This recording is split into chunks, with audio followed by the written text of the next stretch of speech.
Hello and welcome back to another EDH deck tech idea. Today I am talking about Gisa, the Hellraiser. She's a 5 mana 4/4, she has Ward, 2 generic and pay to life, and skeletons and zombies you control get +1/+1 and have menace. Furthermore, she has a triggered ability that says whenever you commit a crime, create 2 tapped 2/2 blue and black zombie rogue creature tokens. This ability triggers only once each turn. Committing crimes is quite easy, as you just have to target something that your opponents control or cards in their graveyard, which is how we are going to win the game. We want to commit as many crimes as possible to create an army of zombie tokens and then swing for the win. But these 2/2 zombie tokens need a few more Anthem effects, which is why we play Lord of the Undead, a 3 mana 2/2, and other zombie creatures you control get +1/+1. For 2 mana and tapping it, return target zombie card from your graveyard to your hand.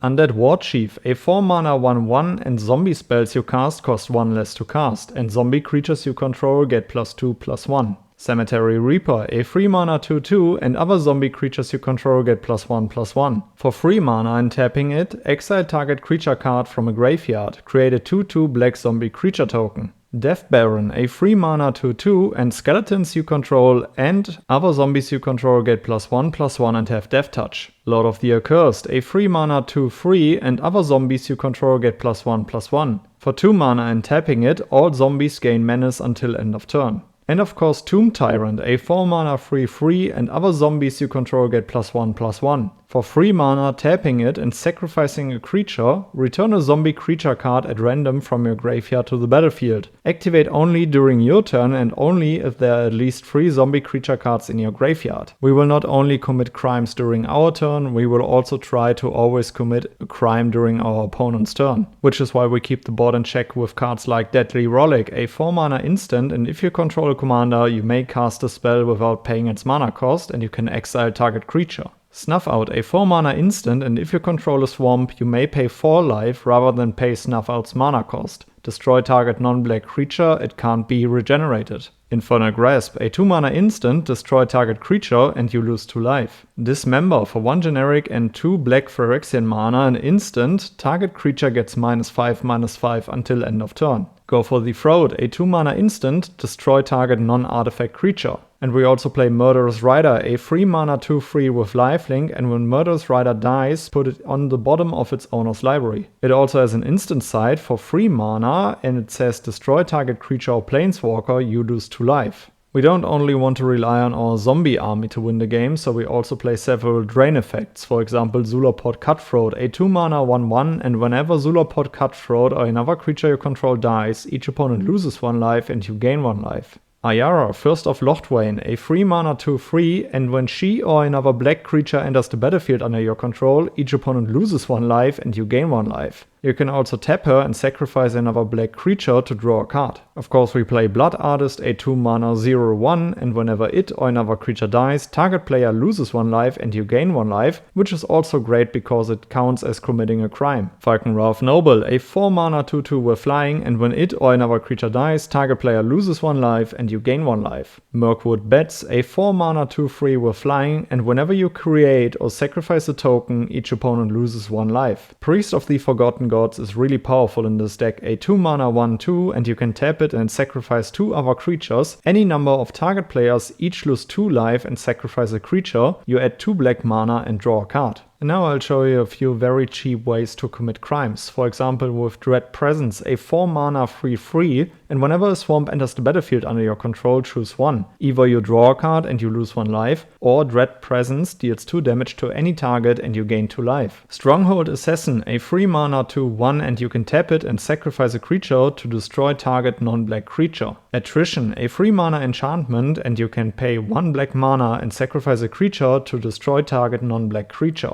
We are playing a little bit of Graveyard Hate in this deck, so we can also play Codex Shredder, a 1 mana artifact, and we can tap it so target player mills a card. We can also pay 5 generic, tap it, and sacrifice Codex Shredder to return target card from your graveyard to your hand. Glasses of Urza, a 1-mana artifact, and we can tap it to look at target player's hand. This will give us a lot of information and will also count as committing a crime. Scrabbling Claws, a 1-mana artifact, and we can tap it so target player exiles a card from their graveyard. We can also pay 1 generic mana and sacrifice it to exile target card from a graveyard and draw a card. Either when your opponents try to jump block your zombie army or by you sacrificing your creatures, a lot of creatures will die in total. So let's profit from that as much as possible. For example with Black Market, a 5-mana enchantment, and whenever a creature dies, put a charge counter on Black Market. At the beginning of your pre-combat main phase, add 1 black mana for each charge counter on Black Market. This is relevant as Gisa ain't the cheapest commander to play, and once you have played her, you still need some more additional mana to commit another crime.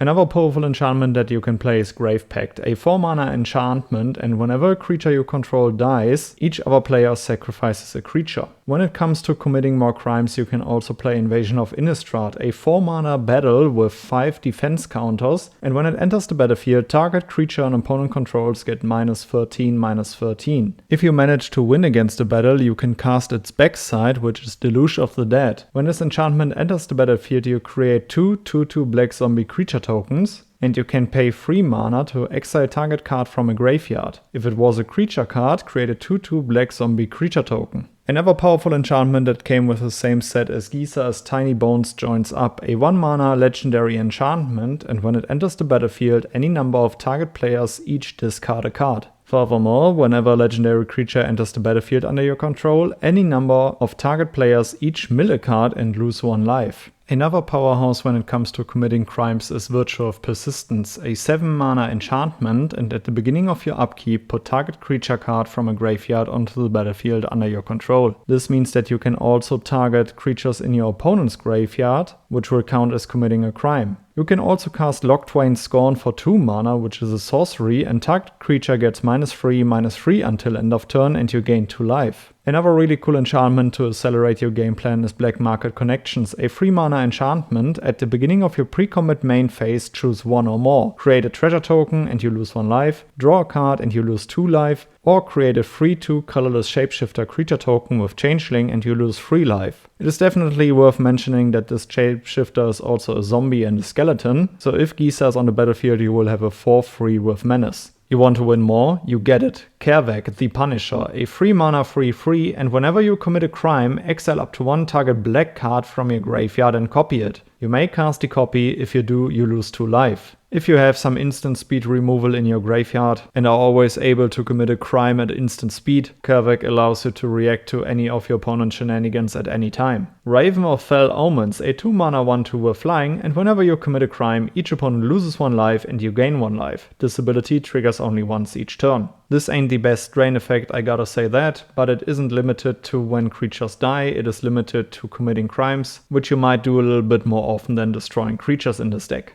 And last but not least, Unlicensed Hearse, a 2-mana artifact with XX, and you can tap it to exile up to 2 target cards from a single graveyard. Its power and toughness are each equal to the number of cards exiled with it, and we can crew it for 2. This card doesn't look like much, but Graveyard Hate is often very relevant in Commander games, and as Gisa is just sitting on the board for a triggered ability, we can always use her to crew the Unlicensed Hearse, and at some point hit with a very powerful vehicle. And in addition to that, it is a very cheap way to commit crimes. Alright guys, these were a few cards that I would play in Gisa, the Hellraiser. Let me know down in the comments below which cards you would add to the deck, which legendary creature I shall feature next, and then I would say, see you in the next one. Goodbye guys.